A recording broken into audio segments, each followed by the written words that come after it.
Debate Regional. Muito boa tarde, chegando para mais um debate regional aqui na sua Regional FM. Muito obrigado a você pelo carinho da audiência e pela companhia. Vamos chegando com mais um momento de trazer informações importantes, debatendo mais um tema relevante para a nossa sociedade. Essa é a sua emissora, uma emissora do nosso grupo São Mateus, que tem na direção geral e direção de programação Renato Guimarães. A direção-geral e superintendência é de Jailton Batista. Sejam todos bem-vindos à sua melhor estação.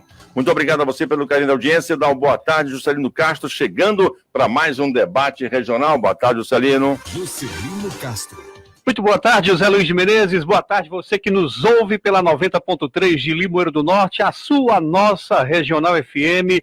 Um abraço todo especial para todos os nossos ouvintes e, claro, também os nossos internautas que nos acompanham a partir de agora pelo Facebook e também YouTube da Regional FM. Sejam todos muito bem-vindos a mais um debate regional. Muito bem. Obrigado pela sua companhia, pela sua presença aqui na nossa audiência. Vamos começar mais um debate. Hoje, falando de discriminação racial.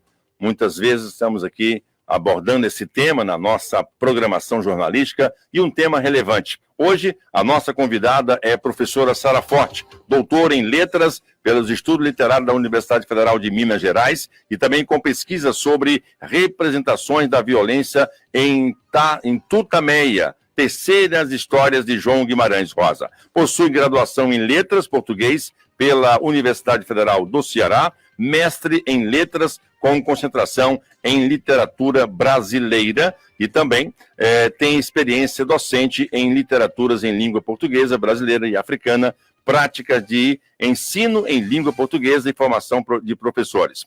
Integra o PIBID, que é o Programa Institucional de Bolsas, né, aqui da Iniciação à Docência. E também ela tem um currículo que é realmente extenso. Atualmente, interessa-se pelas categorias de violências, letramentos, também leituras literárias de contos brasileiros, africanos e afro-brasileiros. Atualmente é professora efetiva da Universidade Estadual do Ceará, a UES, da Faculdade de Filosofia Dom Aureliano Matos, a nossa Fafidã, do campus Limoeiro do Norte, e curso de letras, português, setor de literatura em língua portuguesa, onde coordena o curso de trabalho de conclusão de curso.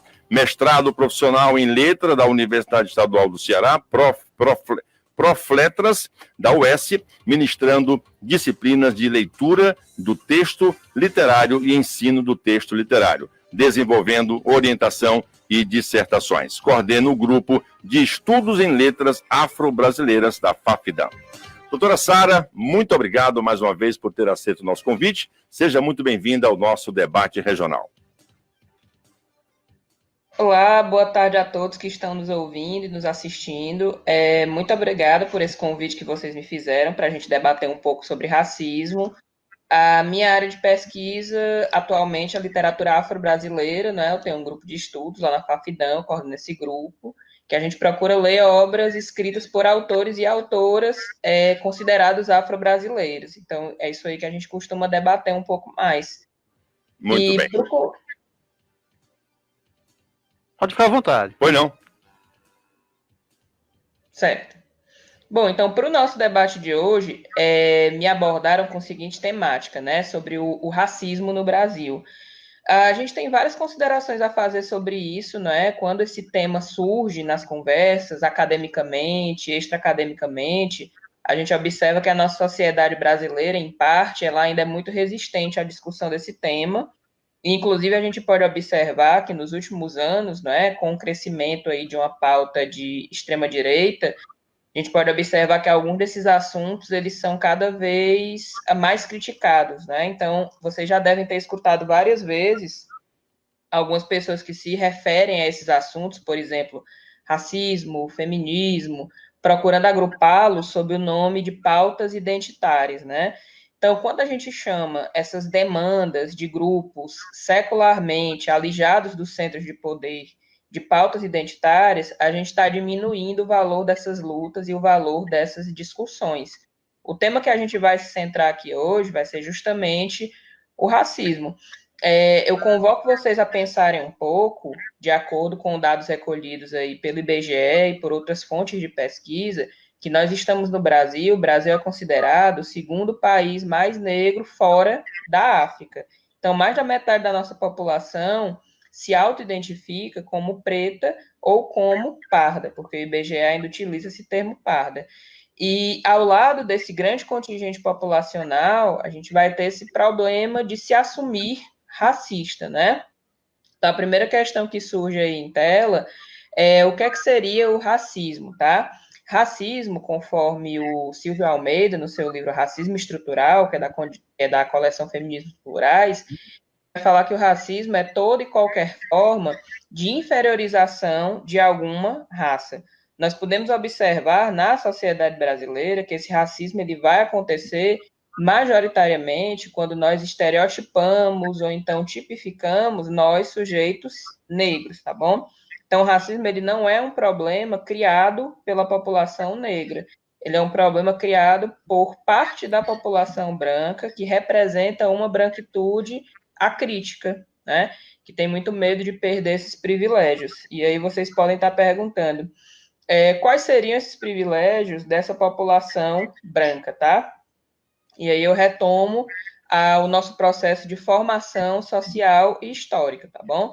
Os problemas em relação à população negra, eles não vão iniciar a abolição, não é, do processo de escravização.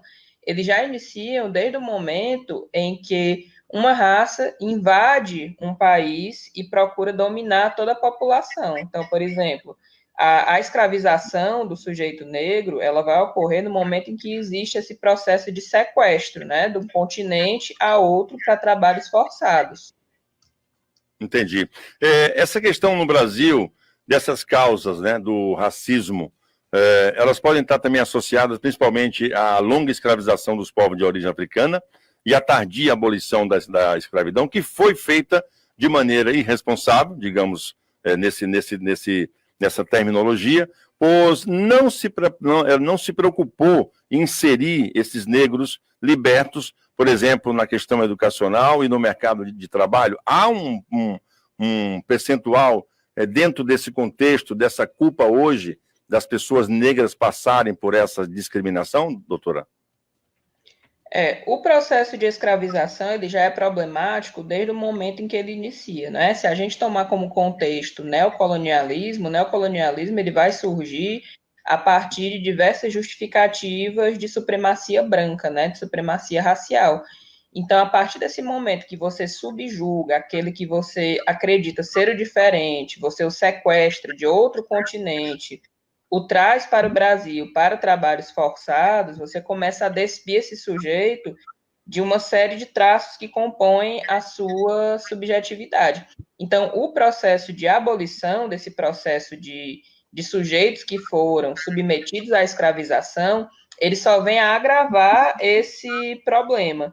Seria mais ou menos como se a gente estivesse construindo uma bomba e no momento que a gente tem esse processo de suposta abolição, a gente está jogando no mercado um enorme contingente de pessoas que foram privadas da educação formal, não têm o direito à educação formal novamente, ou se tem esse direito é algo muito dificultado, e aí, por um lado, eles não estão sofrendo exatamente o processo de escravização tal qual nós o conhecemos, mas eles entram em outro processo de escravização, porque se eu não tenho acesso a uma educação formal, se todos os outros postos de trabalho são dificultados para mim, o que é que eu vou fazer com a minha força de trabalho? Bom, eu vou tentar vendê-la.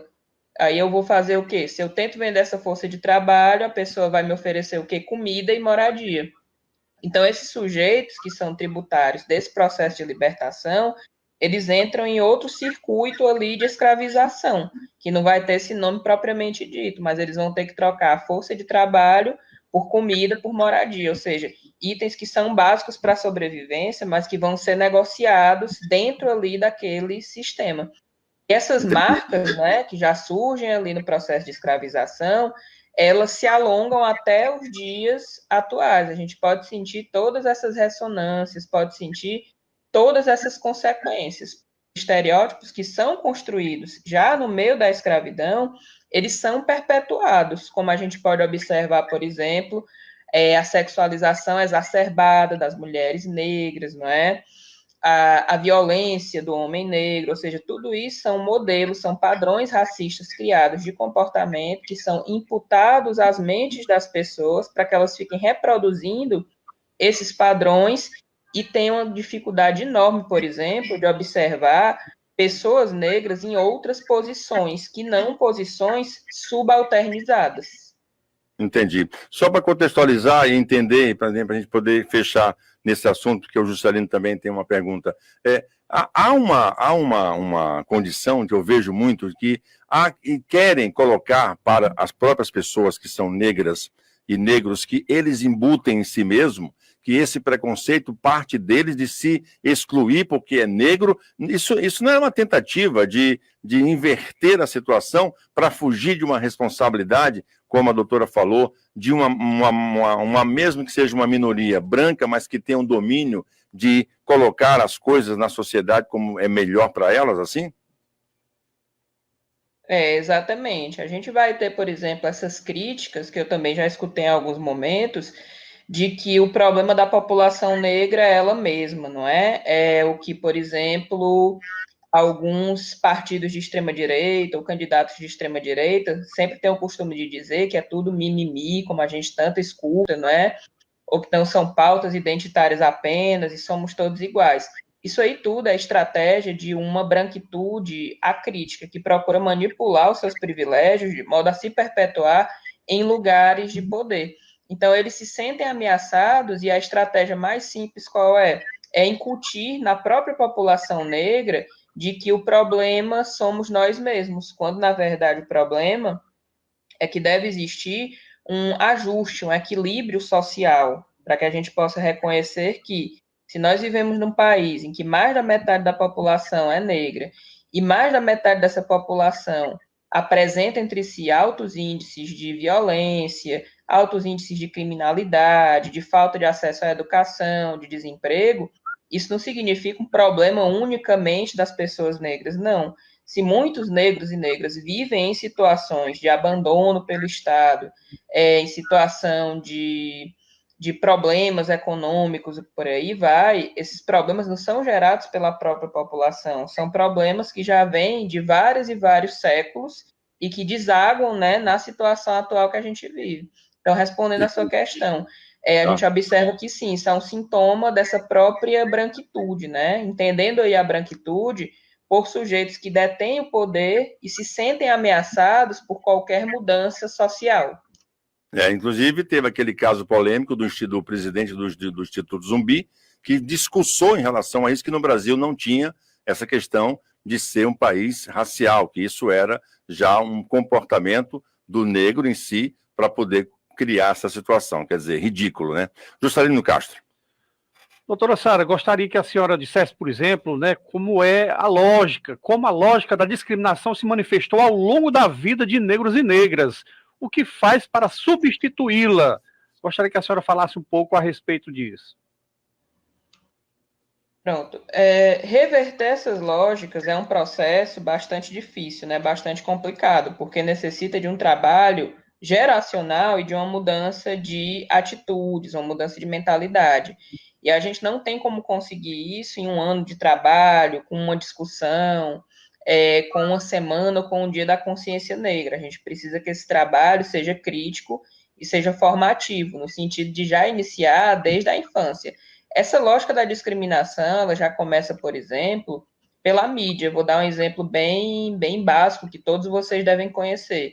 Quando vocês assistem, por exemplo, novelas da Globo, em geral, vocês vão observar que pessoas dos serviços gerais, empregadas domésticas, personagens que são subalternizados, em geral, são personagens negros ou negras.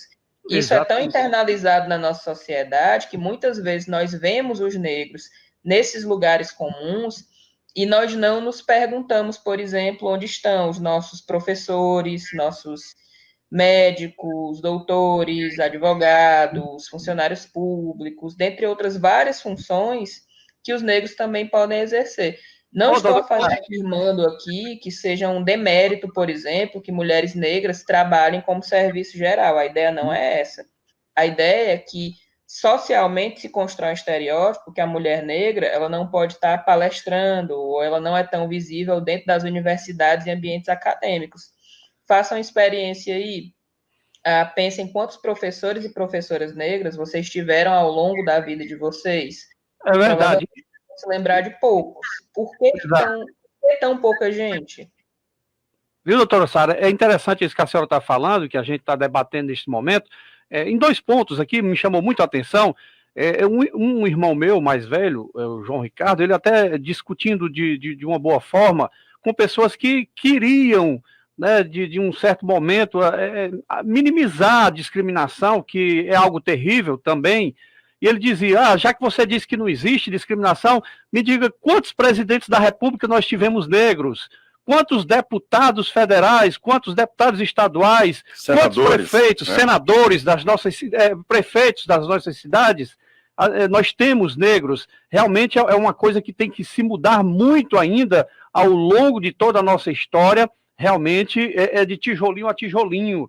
E aí um outro ponto, só para a gente fechar isso aqui, que me chamou muita atenção no que a senhora falou, por exemplo, o meu filho me chamou a atenção, a mãe dele, a minha ex-esposa, a mãe do meu filho, ensinando que não existe cor de pele, pegando uma massinha mesmo de modelar, e aí dizer cor de pele, cor isso, aquilo outro, justamente para ensinando ele, desde criança, de não haver essa diferenciação, porque senão, se você ver só a cor de pele e corzinha clara, ele vai automaticamente nascer, assim como nós, infelizmente, né, vivenciamos muito isso desde a infância, de dizer cor escura e cor branca, cor clara é de negro, é de branco, e eu acho que é mais ou menos por aí, né, doutora Sara? A gente tentar fazer com que as nossas crianças tenham um entendimento melhor, mais amplo, para que não haja discriminação, pelo menos vá diminuindo gradativamente, até quem sabe um dia a gente consiga ter uma sociedade melhor e de uma mente mais aberta e jamais discriminativa, né, doutora Sara? E pegando esse gancho do doutora Sara, a relação, por exemplo, da Suprema Corte Brasileira,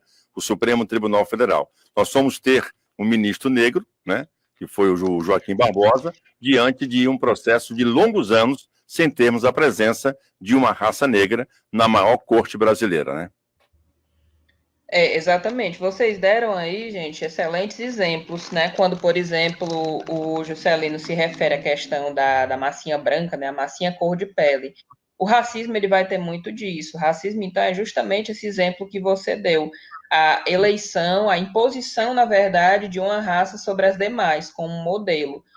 No caso do racismo brasileiro, do racismo brasileiro, nós vamos observar que há um certo culto aos moldes de beleza europeia, por exemplo, e aos moldes de beleza branca. É como se tudo que não se enquadrasse nesse modelo de beleza fosse considerado secundário, inferiorizado. E para a gente resolver esse tipo de problema, a melhor estratégia, de fato, é pela via educacional. Porque se vocês forem observar, a maior parte do tempo, onde é que nós ficamos? Ficamos nos bancos escolares. Então, trabalhar esses modelos que são internalizados, que são entranhados nas nossas mentes desde a infância, é algo muito importante. E a representatividade também é importante, porque se vocês forem observar, homens e mulheres negros crescem a maior parte do tempo com um mundo que não apresenta representatividade. Então, se a gente for levar em consideração 20 anos atrás, 30 anos atrás, era muito difícil a gente ver, por exemplo, produções audiovisuais com personagens negros figurando como heróis. Era difícil a gente conhecer poetas, escritores, romancistas negros e negras. A gente até conhecia, mas era uma minoria. E aí vocês deram exemplos interessantes de pessoas negras que conseguiram furar certos bloqueios ou que foram indicadas para cargos porque partiram de uma ideologia opressiva, como é o caso do presidente dessa associação, né? Acho que é Sérgio Camargo o nome dele. Isso. E aí a gente vai observar que são sujeitos negros a serviço dessa branquitude acrítica, o que é péssimo para a população de modo geral, porque eles foram cooptados por esses sujeitos, né? E isso não contribui muito para a luta, para o posicionamento, para a reflexão. E aí o mais importante, de fato, é desde a educação infantil, esses estereótipos, esses padrões, eles serem criticados, serem colocados em pauta, serem mostrados pelos professores também, né, como padrões inadequados. Outro ponto também é essa questão da educação, quando a gente fala da educação escolar, incide também sobre a própria formação de professores que a gente tem. Eu trabalho num curso de licenciatura, como muitos outros que a gente tem no Brasil, e a gente observa que as nossas licenciaturas, de modo geral, elas carecem um pouco desse aporte racial na formação. Como eu falei para vocês, há uns 20, 30 anos, a gente não costumava ver esse aporte. Hoje em dia, isso já está mais comum. E tem que se tornar cada vez mais comum. Essas discussões, elas são necessárias, porque o mundo ele não se resume a um padrão de branquitude específico, né? O mundo ele é extremamente diverso e a gente tem que trabalhar isso, seja através dos nossos discursos, da arte, da cultura, do cinema, do esporte, seja qual for o meio que a gente tiver, porque a diversidade ela deve prevalecer. Isso é saudável, inclusive. Debate regional, conversando com a doutora Sara Forte, falando sobre discriminação racial, hoje aqui no debate, nesse sábado, de um assunto muito importante. Para contextualizar, eu vou tentar aqui colocar em cima do que nós falamos, por exemplo, na questão dos papéis que a doutora falou em relação às telenovelas. A gente vê cenas de uma novela atualmente que tem relação com o tráfico, sempre se vê o líder, né, daquela condição de vender o que é ilegal, uma pessoa negra.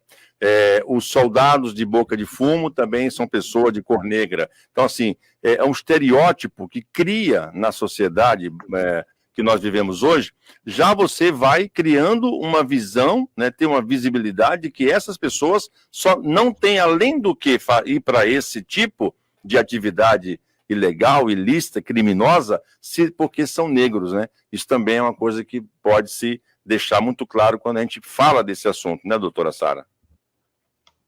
Exatamente. A lista, você citou aí agora, uma lista de estereótipos que são imputados a gente desde a infância, né? Então, se, por exemplo, nós, negros e negras, crescemos num mundo rodeado por referências negativas ou negativizadas, fica muito complicado para você desenvolver essa criticidade, não é?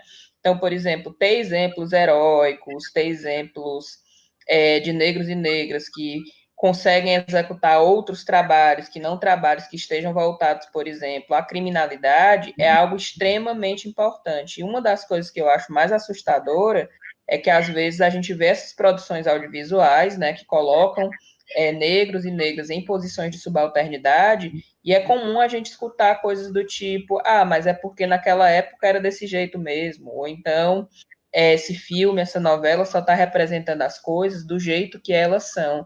E as coisas, gente, elas não são desse jeito, as coisas não têm que ser desse jeito, elas podem ser criticadas, questionadas, rasuradas.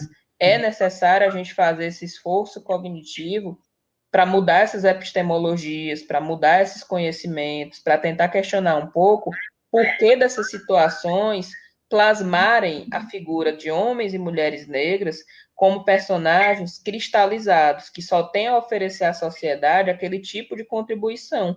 Quando a gente observa que, na verdade, a situação ela tem se modificado, tá? Essa situação ela tem se modificado nos últimos governos também, inclusive, e é um processo que a gente não tem mais como parar. Não adianta, por exemplo, a gente ter um governo que procure abafar essas questões ou queira tratá-las como uma poeirinha para varrê-las para debaixo do tapete. Não tem mais condição de fazer isso, né? O movimento negro está aí, outras associações também estão aí. Nós temos artistas, temos diversos profissionais, negros e negras, certo? Que procuram tumultuar essa visão cristalizada e estabelecida das coisas. Então, as coisas elas não têm que ser assim, porque há algum tempo elas eram assim e nada era preconceito e hoje em dia tudo é. Isso aí é uma grande falácia, é uma grande mentira, né? Essas situações de preconceito e de racismo, elas sempre trouxeram sofrimento psíquico, sofrimento de diversas naturezas para a população negra. A diferença é que de uns tempos para cá a gente tem debatido isso e essas questões elas têm vindo à baila, né? Elas têm vindo à tona e é necessário que a gente discuta em vários meios, né? Em programas como esse, em televisão, livros, aulas, para além dos muros da universidade também, para além dos muros escolares. Isso aí, como eu falei ao início, é um trabalho de caráter geracional. A gente não vai conseguir fazer isso em uma semana, a gente não vai conseguir fazer isso só no mês de novembro, né? A gente tem que fazer isso diariamente. E é uma luta grande. Juscelino. Doutora Sara, gostaria que a senhora falasse um pouco, por exemplo, como a discriminação racial ela afeta de diferentes formas homens e mulheres, tanto ao passar dos anos, né, ao contar da história, como na atualidade. Como é que a senhora vê esse ponto do racismo? Pronto, no primeiro momento, o processo de discriminação, essa lógica racista, ela pode afetar das mais variadas formas, né? Da infância, adolescência, a vida adulta, além de trazer esse sofrimento mental, um sofrimento de ordem psíquica, também traz um sofrimento de ordem física, né? De ordem sociológica, de ordem ideológica. Deixa eu dar um exemplo aqui, por exemplo, crianças que sofrem bullying pela cor da pele, pelo tipo de cabelo, isso aí a gente vai ter muito comum, né? Eu não vou citar aqui, por exemplo, palavras que são utilizadas como xingamento, até para não reproduzir isso, mas a gente vai ver isso ainda muito comum na escola, como, por exemplo, você chamar alguém de negro quando você quer ofender a pessoa, e a pessoa realmente ser negra e ela se sentir ofendida. Então, isso aí é um exemplo de processo em que esse racismo ele já está tão interiorizado, tão estruturado dentro da pessoa que ela sente dificuldade de assumir a sua própria identidade. Como é que isso interage em homens e mulheres? Das mais variadas formas, né? Por exemplo, para os homens negros, a gente vai observar que há uma série de estereótipos, de padrões também, que novamente a mídia, novamente a literatura, ela também reforça uma série de mitos, por exemplo, o homem negro como exemplo de potência sexual, como se isso fosse algo obrigatório. Para a mulher negra também, a questão da sexualização compulsória, não é? Aquele velho mito, né, da mulata sensual, tantas vezes é recuperado no carnaval, como vocês podem observar. Então, são modelos que prejudicam a individuação dos seres humanos, dos sujeitos, né? A própria busca pela identidade, a necessidade de se viver para além de um modelo de ser. Nós não temos um modelo exato que nós temos que seguir, né? A gente vai se construindo com as nossas experiências. Então, as próprias religiões, né, doutora Sara? As próprias religiões traumáticas, elas vão nos perturbar e vão aí gerar uma série de traumas, uma série de problemas. Né? Doutora Sara, as próprias religiões, eu lembro, a senhora deve ter visto também, por exemplo, quando colocaram uma imagem como possivelmente fosse as características do Jesus Cristo, uns traços bem afros, né? Vamos assim qualificar. E aí isso chocou, de certa forma, muita gente no mundo inteiro. Por quê? Porque nós estamos acostumados, para quem é católico, cristão católico, eu sou cristão protestante, e tem diversas ramificações dentro do cristianismo, mais precisamente falando do cristianismo, que só conhece o Jesus Cristo pintado pela aquela característica europeia, né? Aquela coisa nórdica, né? Do olho claro, do perfil perfilado nariz, um cabelo, né? Muito bem posto, exatamente. Inclusive o Ariano Suassuna foi muito feliz quando colocou o Jesus Cristo negro no Alto da Compadecida, né? E aí a gente vê essas diferenças e a falta realmente de entendimento das pessoas de que o próprio Jesus Cristo é de uma região, né, que não necessariamente jamais ele nasceria... Louro dos olhos azuis. Louro dos olhos azuis, né, doutora Sara? Exatamente. Aí você deu um outro exemplo de representações culturais também que já estão cristalizadas em parte da sociedade ocidental.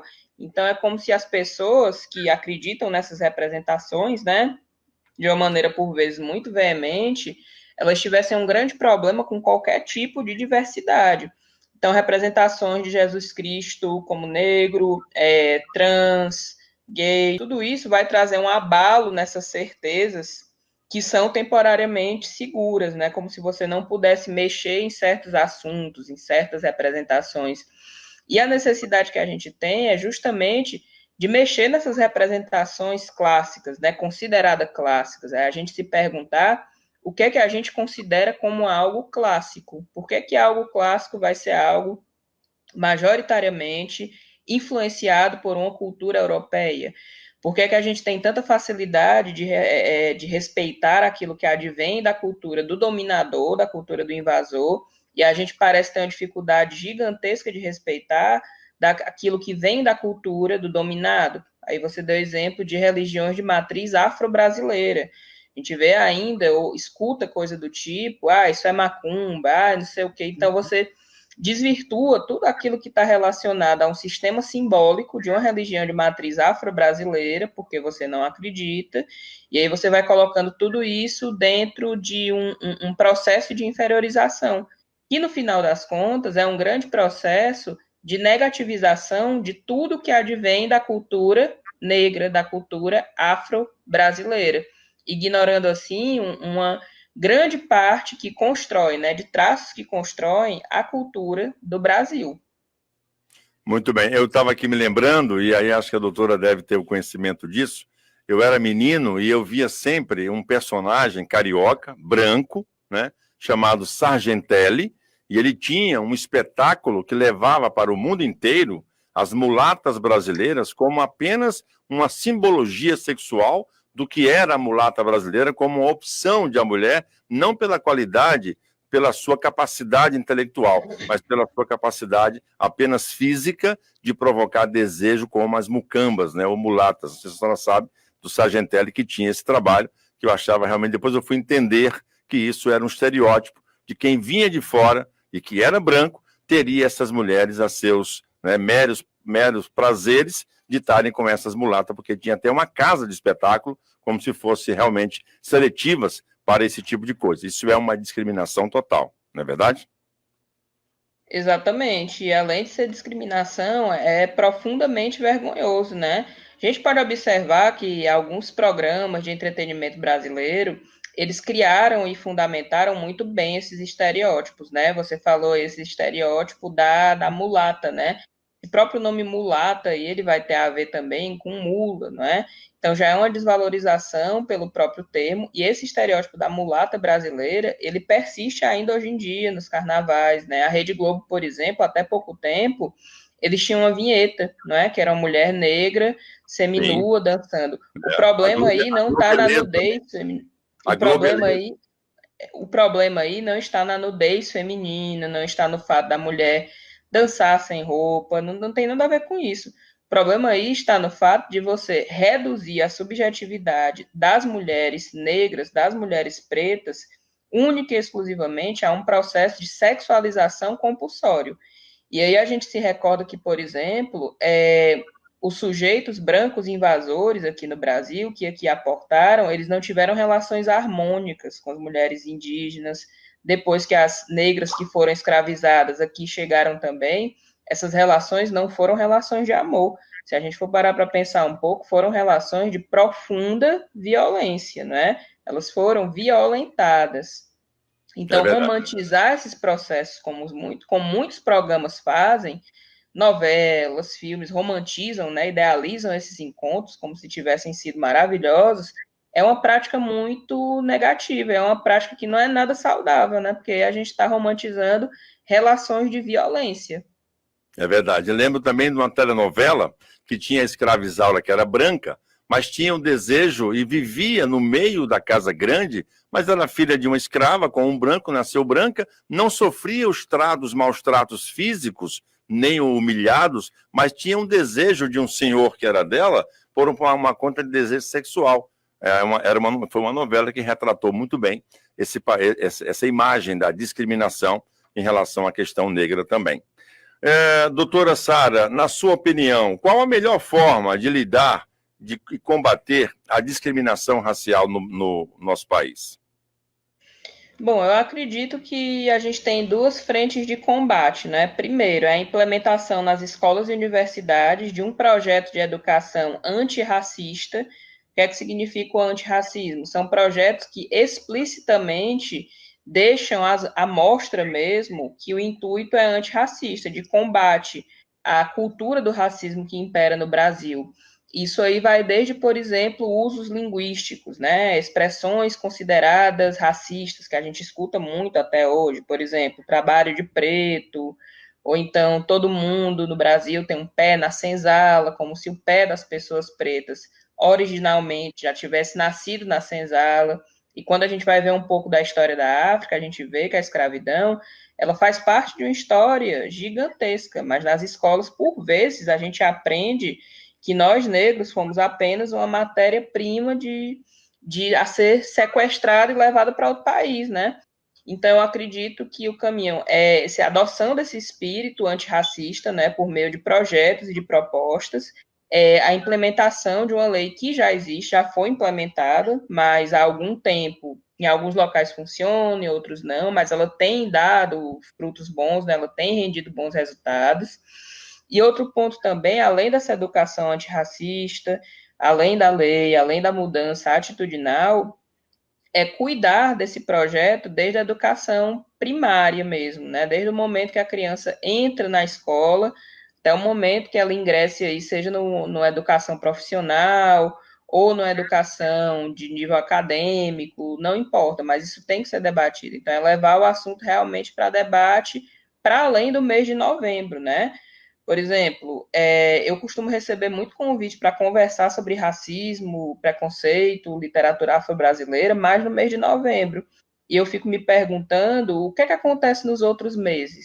Por que não chamam a gente para debater também? Chamam aqui e ali, mas não tanto como no mês de novembro. O mês de novembro é uma procura enorme. Parece que em novembro todo mundo acorda, perto do dia 20, e começa a querer debater com a gente, começa a querer nos escutar. É interessante esse posicionamento, porque até parece que só em um mês é que deve tratar desse assunto com essa responsabilidade de tentar extinguir todo esse comportamento racista. Juscelino Castro. A doutora Sara já até adiantou um pouco, mas eu gostaria que a senhora falasse, por exemplo, em relação às escolas, né? Como a escola pode ser uma grande aliada nesse combate à discriminação racial aqui no nosso país. Né? Quais seriam, por exemplo, algumas ferramentas? A senhora poderia dar algum exemplo prático de como essas escolas pudessem realmente fazer esse combate desde o ensino de base? Pois é, esse modelo pedagógico, né? Que pudesse formar nossas crianças para deixar de ter isso embutido numa sociedade que diz que o preto tem que ser menor e o branco tem que ter as maiores oportunidades. Quem sabe até aquele exemplo que eu dei no início, né, de uma massinha, de uma brincadeira infantil, de um desenho, de uma pintura, seria também alguma dessas ferramentas, doutora Sara? Regional. Sim, essas ferramentas a que vocês aludem, elas são necessárias no meio educacional desde a educação infantil. Então, por exemplo, você deu um exemplo bem simples de um trabalho ali com a massinha, com lápis de cor, com giz de cera, não é? Inclusive, hoje em dia, a gente já vê marcas de giz de cera, de lápis de cor, que tentam desrealizar essa ideia de que a cor da pele é apenas o tom mais claro. Então, são lápis que trazem vários tons de pele, né? Dos mais escuros aos mais claros, para mostrar que não existe essa cor de pele. Existe a cor de pele? Existe, mas ela não é uma cor exclusivamente branca, né? Nem única, Outro né? ponto também, que eu acho bastante interessante, é trabalhar nas escolas por meio da literatura, por meio da leitura de textos literários.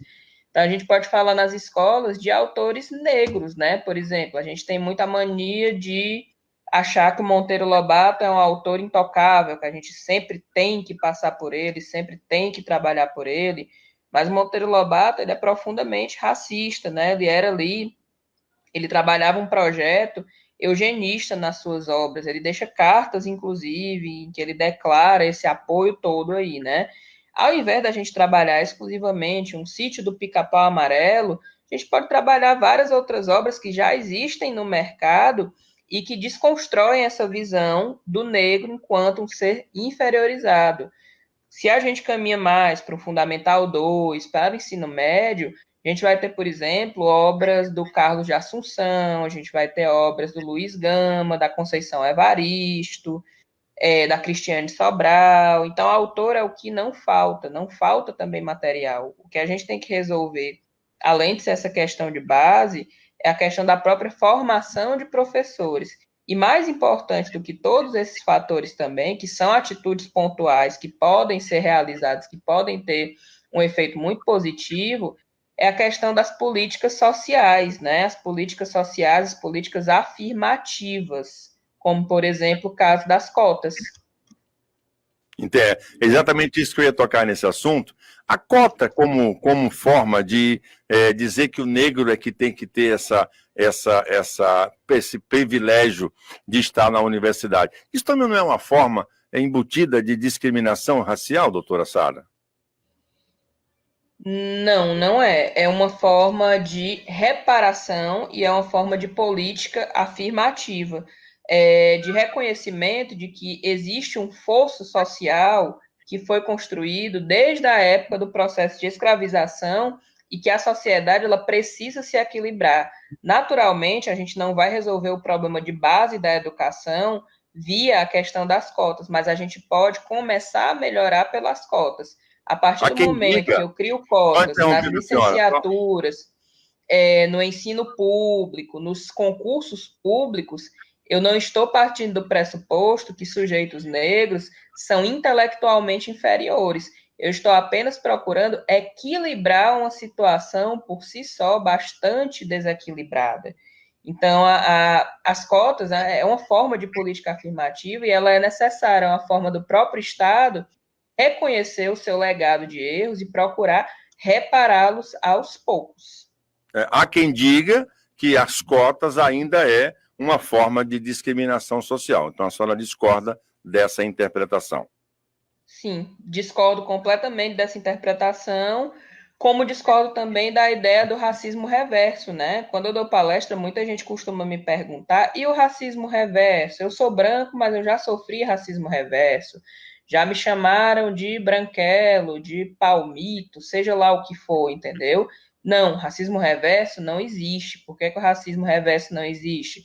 Porque a população branca ela não foi secularmente oprimida, escamoteada e expoliada. E, por exemplo, a gente não observa homens e mulheres brancos que perdem emprego porque alguém olha para eles e diz: bom, você não tem aparência para esse emprego. Ou então, bom, você não é suficientemente o perfil que esse local quer. Então, por isso que o racismo reverso, ele não vai existir, ele também vai ser uma falácia, tá certo? Da mesma forma que interpretar as cotas como uma forma de discriminação racial é outra falácia. Não é algo que existe, as cotas são necessárias. Inclusive, hoje os negros, né, já são uma maioria nas universidades públicas do Brasil pela primeira vez.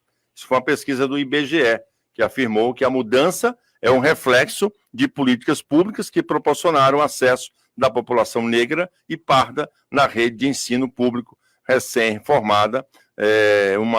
Uma questão realmente que isso leva negros mais às escolas. A senhora acha que isso é realmente fruto dessa política pública, de dar mais oportunidades para que os negros cheguem à universidade?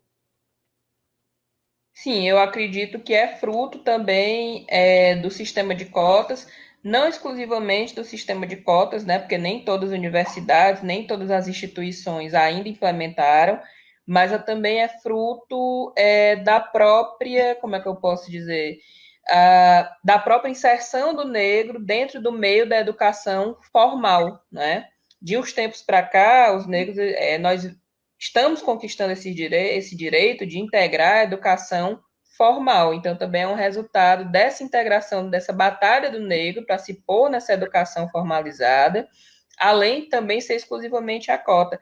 A cota é um pequeno trabalho que tem sido feito, porque se a gente for considerar o Brasil inteiro, né, um país que tem aí uma dimensão continental, não é toda instituição pública ou privada que vai ter cota, não.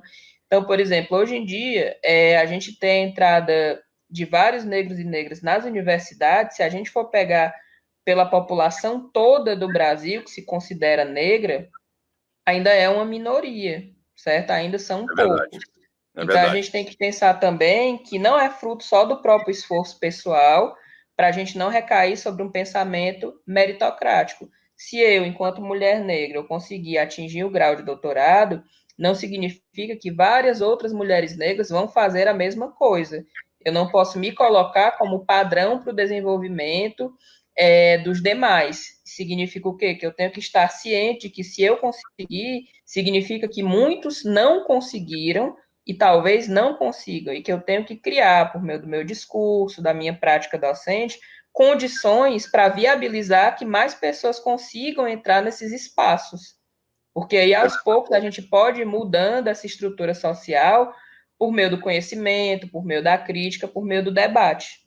Verdade. Inclusive, para configurar o que a senhora falou em relação ao percentual, para você ter uma ideia, o número de negros quase que dobrou entre 2005 e 2015 nas universidades. Em 2005 foi um ano que foi após a implementação de ações afirmativas, como as cotas, por exemplo, mas apenas 5% dos jovens negros ou pardos, na classificação do IBGE, em idade universitária, frequentavam a faculdade, apenas 5%. Já em 2015, 12,8% dos negros, entre 18 e 24 anos, chegaram ao nível superior, mas ainda é muito pouco, embora tenha dobrado, mas conforme foi colocado pela doutora Sara, realmente muito baixo ainda. Juscelino. A doutora falou aí muito interessante a respeito que pode se qualificar, né, doutora? A senhora pode até me corrigir se eu estiver errado, em relação ao racismo institucional, né? Porque o racismo institucional realmente é aquele que é exercido por instituições, o Estado, igreja, né? Que qualifica justamente as pessoas ou dão hierarquias a pessoas aparentemente de uma cor que não seja negra, e aí a gente sabe do caso mais conhecido ou do sistema que aconteceu. Um dos maiores exemplos que a gente pode contar é o apartheid lá na África do Sul, né? Onde negros não poderiam participar de lugares onde tinham branco. A mesma coisa aconteceu nos Estados Unidos e muitos outros lugares do mundo. Mas eu gostaria de saber, fazendo esse mix aqui de todas essas informações, se o Brasil ainda anda a passo de tartarugas para que possa se implementar, por exemplo, políticas públicas realmente, de fato e de verdade, de combate à discriminação e, logicamente, também ao racismo, doutora Sara. Bom, eu acho que o Brasil ele estava, há alguns anos, caminhando com um projeto progressista em relação à questão racial, questão de letramento racial, debate em sala de aula. Não digo que era o projeto governamental perfeito, porque eu acredito que isso aí não existe, mas pelo menos a gente estava num processo muito interessante, muito gratificante, de tentar concretizar um pouco essas políticas, de tentar analisar os resultados, de tentar implementá-las, né? Mas aí a gente teve esse processo gradativo de mudança de governo, e agora, no atual momento que a gente está, é um momento que a gente tem que tomar muito cuidado. Por quê? Porque o governo que está vigente, ele procura aparelhar uma série de órgãos que são importantes, né? Ele procura aparelhar discussões, né, que são importantes não só para o movimento negro, mas para outros movimentos também, e procura desmontar essas discussões. Então, isso aí pode gerar uma sensação de que a gente está estagnado, de que essas discussões morreram, não é? Que elas estão ficando mais para trás, porque isso aí faz parte de uma agenda governamental que tenta eliminar essas diversidades, essas diferenças, para tentar privilegiar uma branquitude que sempre esteve no poder. Mas eu acredito que não é o momento para a gente desanimar, porque essas sementes elas já foram lançadas. Na verdade, elas estão sendo lançadas há muito tempo, há mais tempo do que a gente imagina. E não tem como a gente prender uma ideia ou desarticulá-la. As ideias já estão aí, né? Então, as ideias elas estão aí, elas engendram palestras, livros, poemas, romances. E esse movimento ele não vai ter como ser parado. A despeito da agenda do governo que a gente vê, esses movimentos, essas ideias, elas vão prosseguir. E essas ideias dizem respeito a quê? De respeito ao empoderamento da população negra. Ao fato de nós, população negra, nós hoje em dia, nós temos um acesso melhor à educação formal. Não estou dizendo todos, mas alguns de nós têm. E a ideia de que isso vai aumentar gradativamente, mesmo a despeito de uma agenda governamental que procure tentar esmagar essas questões. Mas as ideias, elas são poderosas, né? Elas são mais poderosas do que discursos reacionários, inclusive.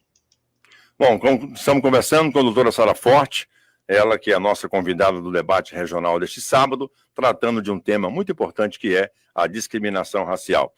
Ouvindo todos esses momentos que nós estamos aqui discutindo, doutora Sara, a gente sabe que o racismo no Brasil, todo mundo sabe que existe, mas aí há quem possa se comportar de que ninguém acha que é racista, né?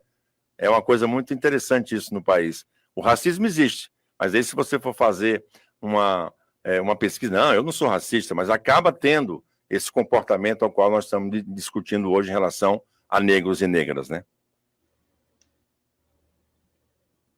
Exatamente, muito bem. Esse racismo, ele é internalizado, e no Brasil, por vezes, ele é visto como algo negativo, é como você mesmo disse, né? Um racismo que está presente, mas as pessoas têm muita dificuldade de assumir.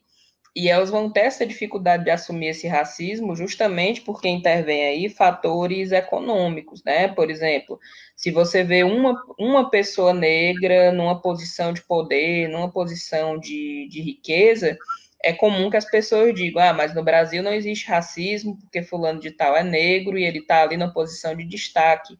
Mas aí você vê a questão da proporcionalidade. Para um sujeito negro que conseguiu furar determinados bloqueios, sabe, por diversos meios, isso não significa que ele representa totalmente uma população, ou seja, que no Brasil impera muito essa questão da meritocracia, né, a questão do mérito. Então, se eu conseguir tal coisa, significa que você também vai conseguir, ou que o outro vai conseguir, e as coisas não podem funcionar assim pela via da meritocracia. Por quê? Porque a meritocracia, ela isenta o Estado de se responsabilizar pelo bem-estar daqueles que moram no país. Isso é necessário. Daí a questão das políticas que a gente estava falando, né? Questão desse reconhecimento desse próprio racismo por expressões linguísticas, pelo fato de, por exemplo, o sujeito negro ser sempre representado como suspeito, como inferiorizado, como mal visto. Então, tudo isso aí são questões relacionadas a um racismo internalizado. Logo ao início da fala, eu pedi que vocês pensassem um pouco quantos professores e professoras negras vocês tiveram, né? Mas eu vou um pouco mais além. Tentem lembrar quantos professores e professoras negras vocês tiveram durante a educação de vocês básica, né? Quando vocês estavam na universidade. Tentem pensar também quantos amigos negros vocês têm, quantos companheiros ou companheiras negras vocês têm ou já tiveram, né? Essa mudança atitudinal ela tem que passar também por essa reflexão sobre quem nós escolhemos para nos acompanhar na nossa vida e por que ainda o nosso universo, mesmo que a gente tente desrealizar uma série de questões, ele ainda é majoritariamente um universo embranquecido.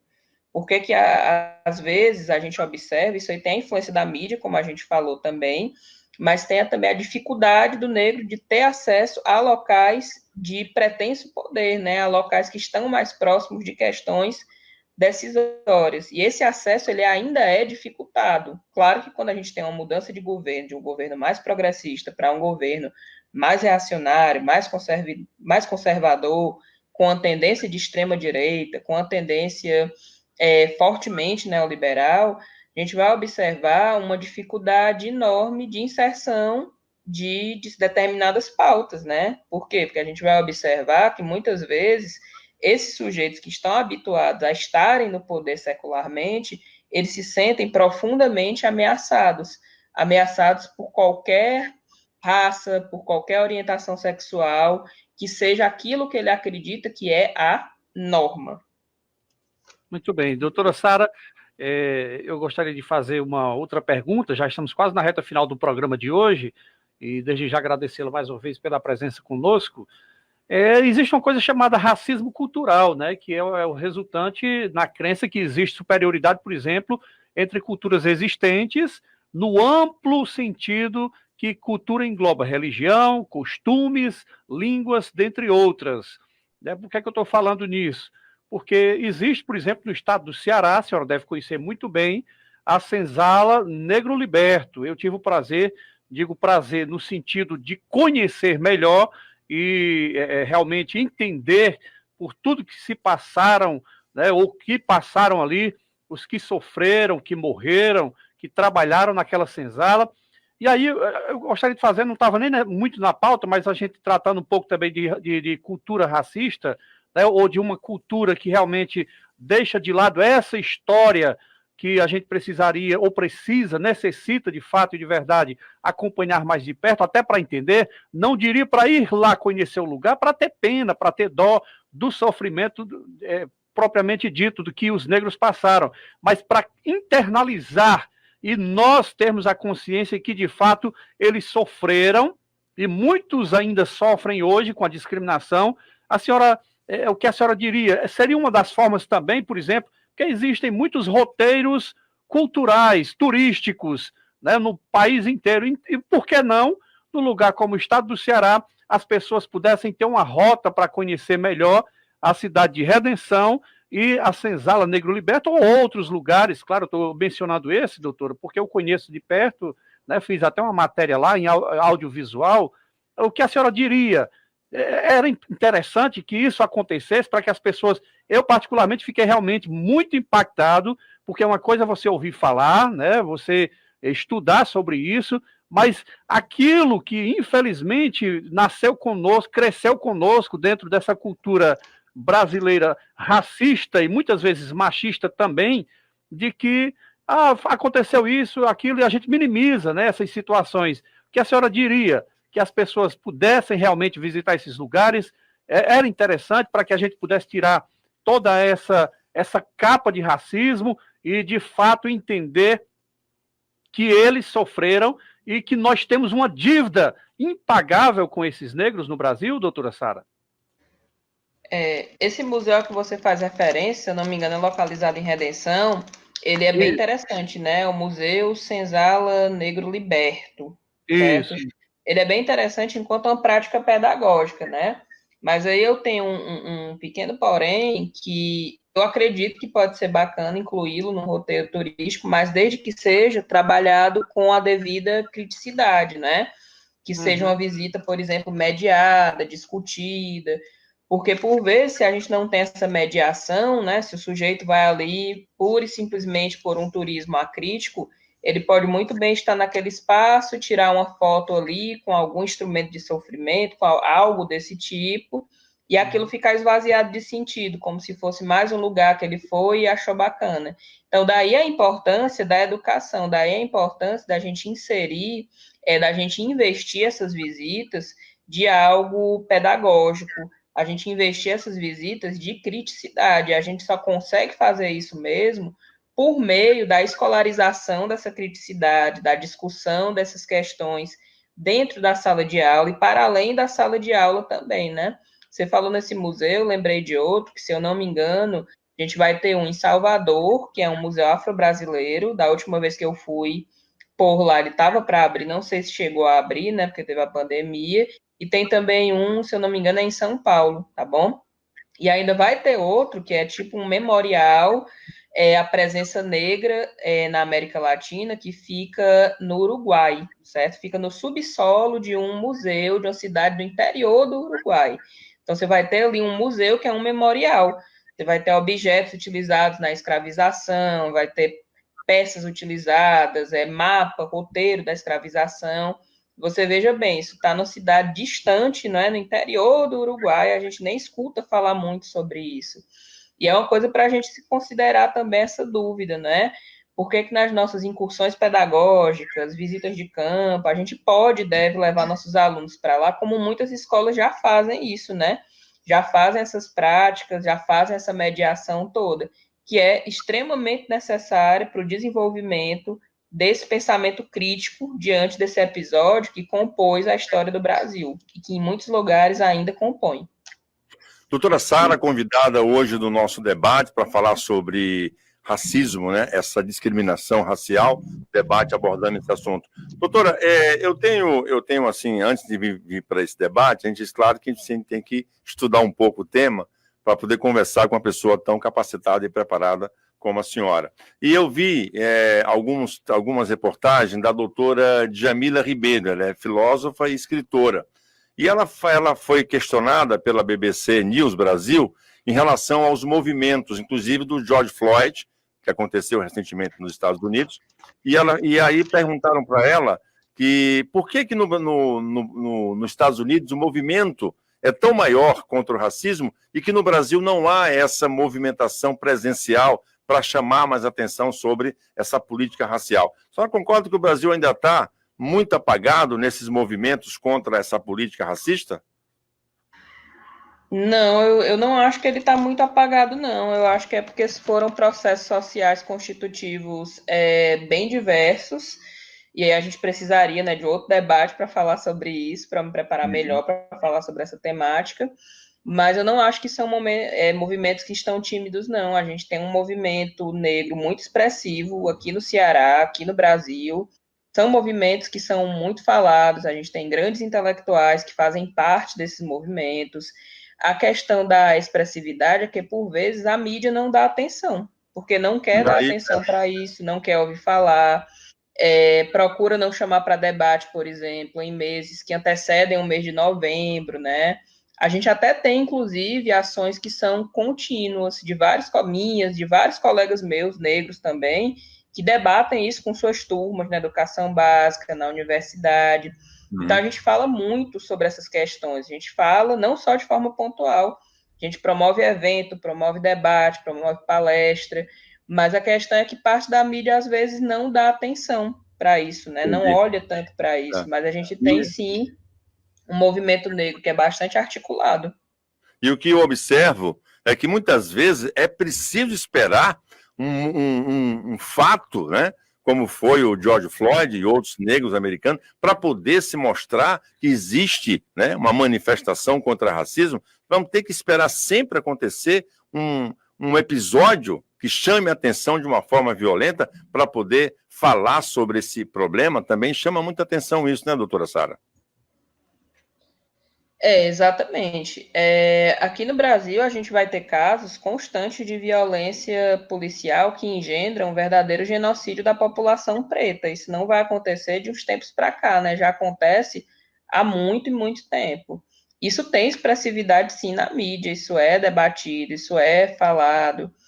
A questão, como eu lhe disse, é uma questão de diferença de processos sociais diversos, né? Constitucionais diferentes. Mas o que a gente pode observar aqui é que nós vamos ter aí parte de agentes do Estado preocupados num verdadeiro extermínio da população negra. Isso não é novidade para ninguém, é só a gente abrir aí páginas de jornais, ver televisão, a gente vai observar que há um genocídio negro em curso, infelizmente. Mas a gente pode observar também que há uma contranarrativa contra-hegemônica fortíssima, como vocês podem observar aí essas últimas eleições, né? Aquela chapa do PSOL que foi eleita, nossa cara. Isso aí tudo são mudanças, gente, são mudanças no curso da história, né? Pode, por exemplo, a gente fica impactado com essa mudança agora, mas as gerações daqui a 30 ou 50 anos vão falar, por exemplo, dessas candidaturas, como das meninas, né, que foram eleitas com um número enorme de votos, como um marco na mudança do modo como se vê a população negra. Talvez agora não se fale isso, mas daqui a 30 ou 50 anos isso seja falado de um ponto de vista como uma mudança mesmo de paradigma, de como se vê a população negra no Ceará. Está na hora, então, de pararmos, porque é impossível, né?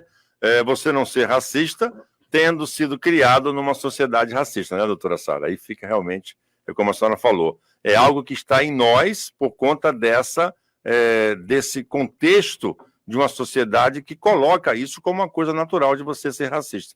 Aí a luta realmente fica muito mais difícil, né? Exatamente. A luta fica muito mais difícil e também o próprio processo de identificação, né? A história do povo africano não é uma história só de derrota, de sofrimento, de escravização, é uma história de impérios, né? Uma história riquíssima. E na escola a gente só vai ver, infelizmente, uma parte muito pequena. E a história aí do povo europeu também, embora tenha tido muito sofrimento, entre outras coisas negativas, a gente vai observar que o modo como o europeu ele chega aqui ao Brasil vai ser um modo baseado na violência extrema, além da violência, na violação de corpos indígenas, na violação de corpos negros, não é? E é algo um tanto quanto assustador que a gente ainda tenha esse paradigma de branquitude como algo muito mais honroso, muito mais belo, muito mais interessante. E a ideia aqui não é a gente criar uma concorrência de opressões, né? Como eu falei logo ao início, e outros teóricos também falam. O racismo, ele não é um problema da população negra, ele é um problema da população branca também, mas é um assunto a ser debatido por todos. Verdade. Daí a Juscelino. questão da educação antirracista. Verdade. Aliás, muitos brasileiros desconhecem que o Brasil foi um dos últimos países das Américas a abolir a escravatura, né? É bom lembrar disso. Juscelino Castro.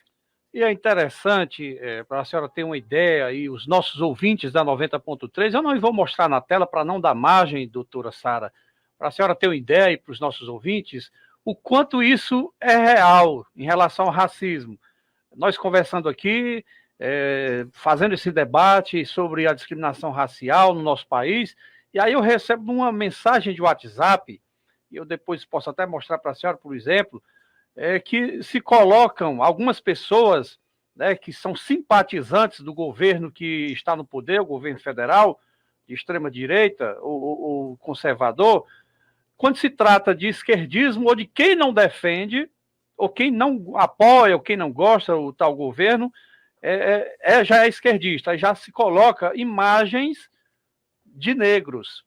Eu tenho aqui no meu celular, infelizmente, é isso que acontece no país. E aí a minha pergunta final seria essa, para que a gente possa tentar mudar essa situação na nossa casa, no nosso bairro, na nossa rua, na nossa cidade, primeiro do que tudo, reconhecer realmente que, de fato e de verdade, existe uma população negra muito grande no nosso país que precisa, que necessita do nosso respeito e da nossa humanidade como seres humanos, né? Porque, infelizmente, vivem em chacotas até hoje.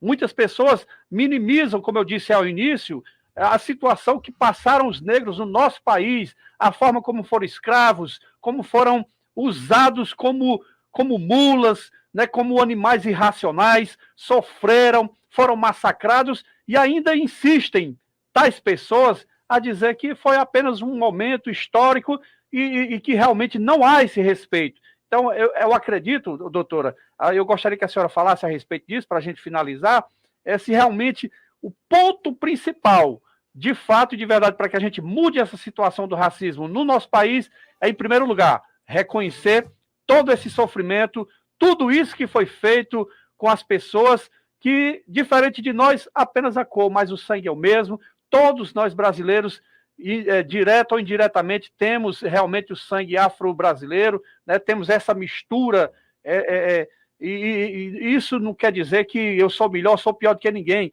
todos nós somos iguais, como seres humanos, é isso que deve acontecer, como respeito e recuperar, e tentar trazer da melhor forma possível o respeito para com essas pessoas, doutora Sara? Regional. Exatamente. Eu acredito que, para além da gente reconhecer o sofrimento, é necessário também reconhecer os racistas e apontá-los, né?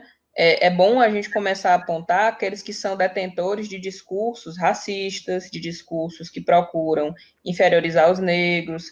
É interessante que a gente identifique também pessoas que defendem discursos que desprezam a questão do racismo, do feminismo, da homofobia, da transfobia. Muitas vezes a gente encontra pessoas racistas que são o combo completo. O que seria esse combo completo? É quando a pessoa ela consegue defender toda uma série de ideias que relegam tudo que é diferente dela mesma à inferioridade, né?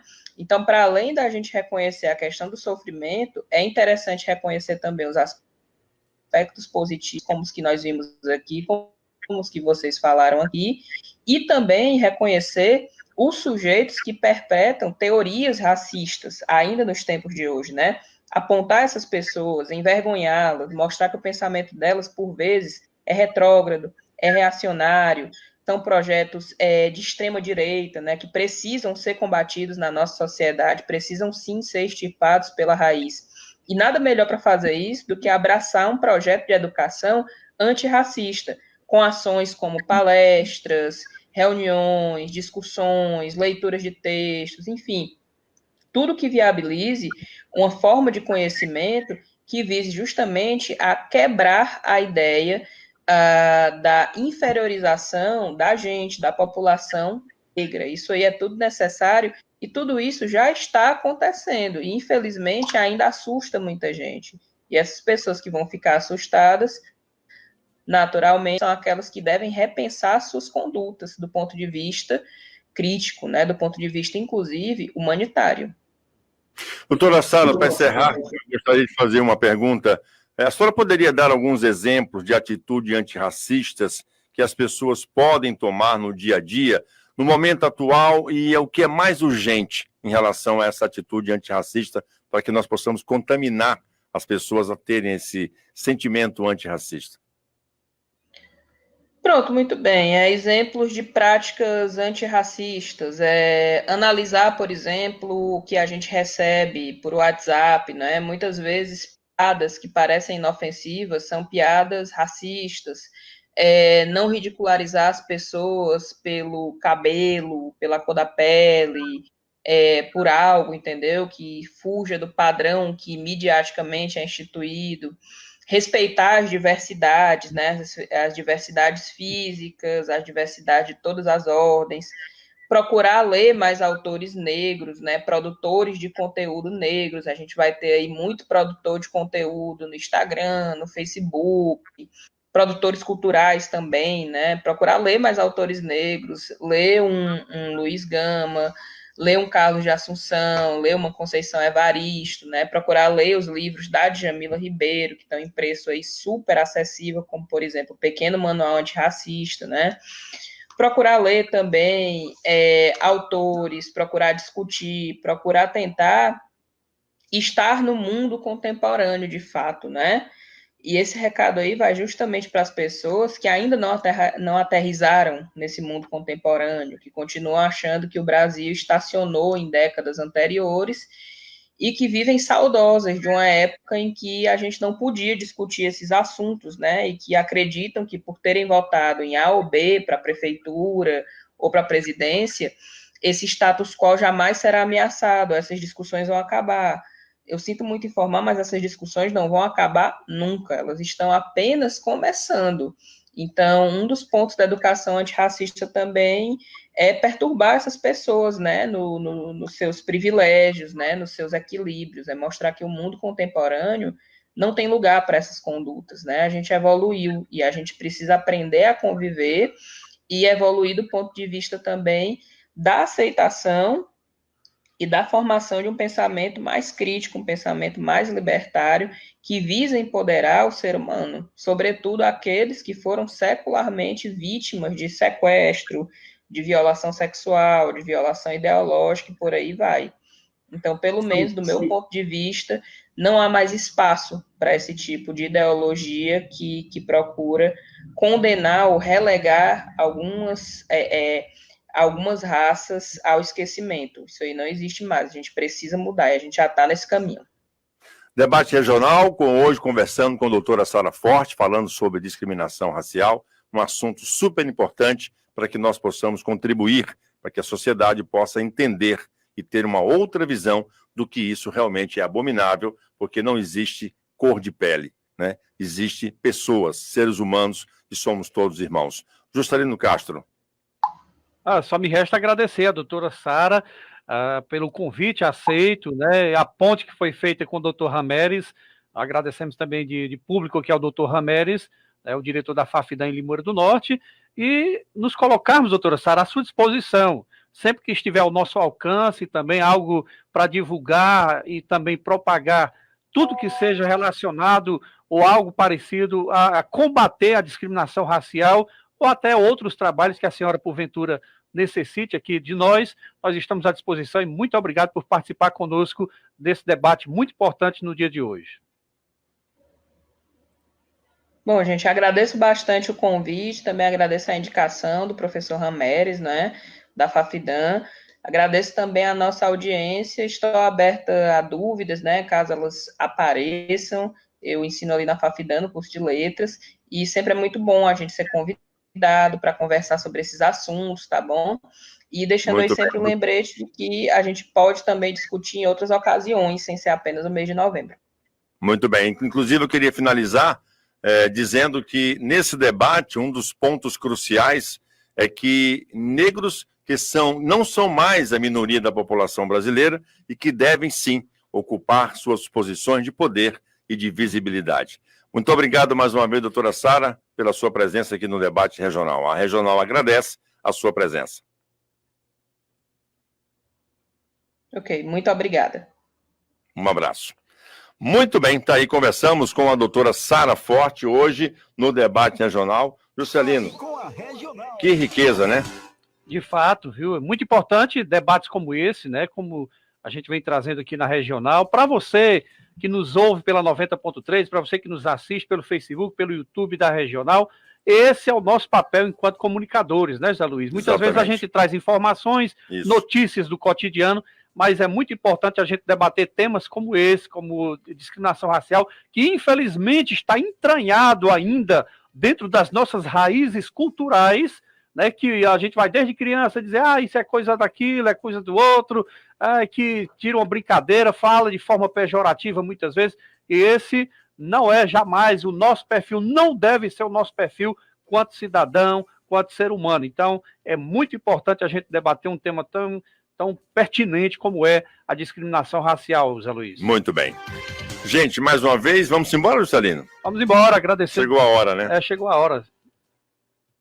Muito bem, gente. Eu agradeço demais a audiência de todos vocês aqui nas nossas redes sociais, no nosso Facebook, no canal do YouTube, também no Radiosnet e no nosso site. Também no nosso Dion 90,3, levando para você mais um tema importantíssimo que é o racismo no Brasil. Juscelino, um forte abraço, muito obrigado pela sua presença e pela contribuição. Prazer imenso estar na sua companhia, amigo. Um abraço, da mesma forma. Fique com Deus e, permitido ele, no próximo debate, se Deus permitir, a gente vai estar de volta com mais um debate na Regional FM 90.3. E ele há de querer. Muito obrigado a você pelo carinho da audiência, um forte abraço, um bom final de semana e até o próximo sábado. Continue na nossa programação. Tchau. Regional.